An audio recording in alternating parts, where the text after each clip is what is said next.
Hi there, it's David Ostriker here in overcast Karmiel. Still a lovely day. Parsha Yitro. Whoa. The Ten Commandments. It genuinely leaves me speechless. I've been learning it all day long and most of the week and still really don't know what gem to give you from it.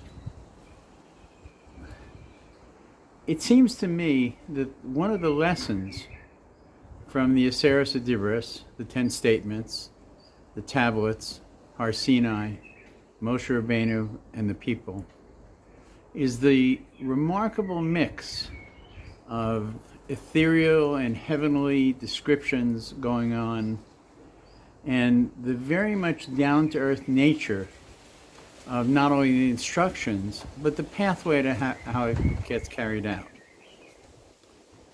This Parsha is not called the Parsha 10 Commandments. Instead, it's called Yitro, named after a priest of a foreign religion, of Midian, and named after one of the consultants to Paro. Strange. We know that Yitro comes to Moshe and says to him something very strange. Moshe Rabbeinu, who has been the vessel of God to destroy the great superpower of its time and to liberate the people. And what does Yitro say to him? What you're doing is lo tov, not good. It takes a certain amount of chutzpah to say that at that moment to somebody like Moshe Rabbeinu. But he does say it, and he's saying it in a positive way. He's suggesting a solution. Moshe Rabbeinu, you alone cannot judge the Jewish people continuously. It will exhaust you, it will wear them out, it's not a good thing. You need to delegate by the thousands, by the hundreds, by the 50s, by the 10s. And that's how the system of justice will work.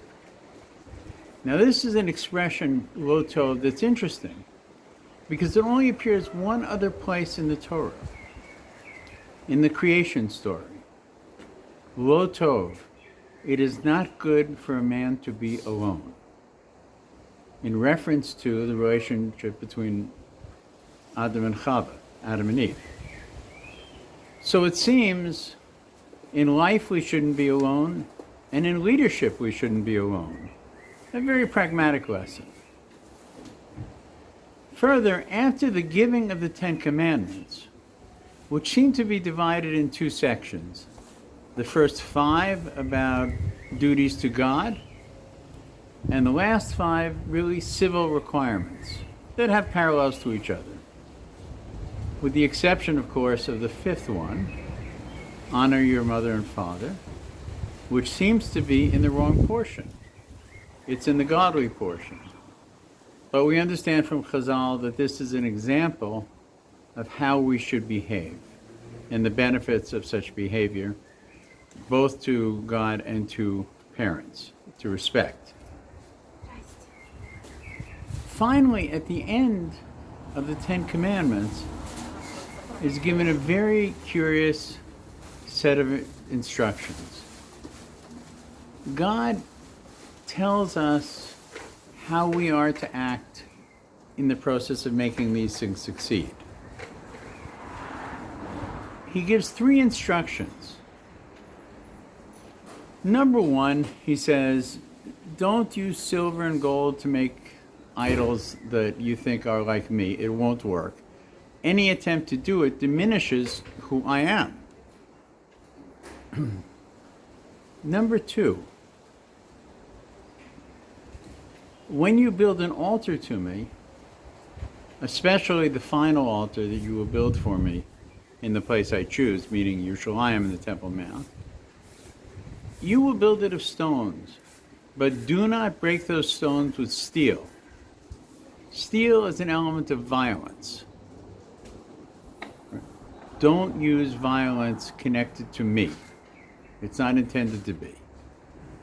Find a different way to collect the stones and make them work, but don't cut them with steel. And then the last statement is a statement that when you build the ramp, when you build the road, the way up to the altar, which is at a high point, don't use steps, right? Because if you use steps, there's a possibility that the priest on the way up the steps will take big steps and will expose their privacy even to the stones themselves. So instead of steps, build a ramp where modesty will play a role.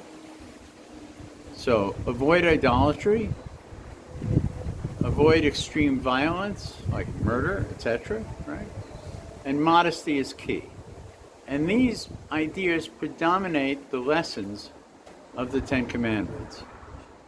But they do so in a very concrete, Shabbat Shalom, but they do so in a very concrete, very tactile way. Not in something that is simply Shabbat Shalom. Not that something, some way, is just an intellectual thought or a moral high bringing. That is to say, the nature of Yiddishkeit is taught at this very moment when the infinite and the finite connect in a way the finite will understand, finite will appreciate. Judaism is not about waiting for Moshiach. Judaism is about creating a messianic world today in the world in which we live. Shabbat Shalom, wishing you a wonderful Shabbos, Yitro, a Shabbos of the Ten Commandments, and then Purim cannot be far away. Bye-bye.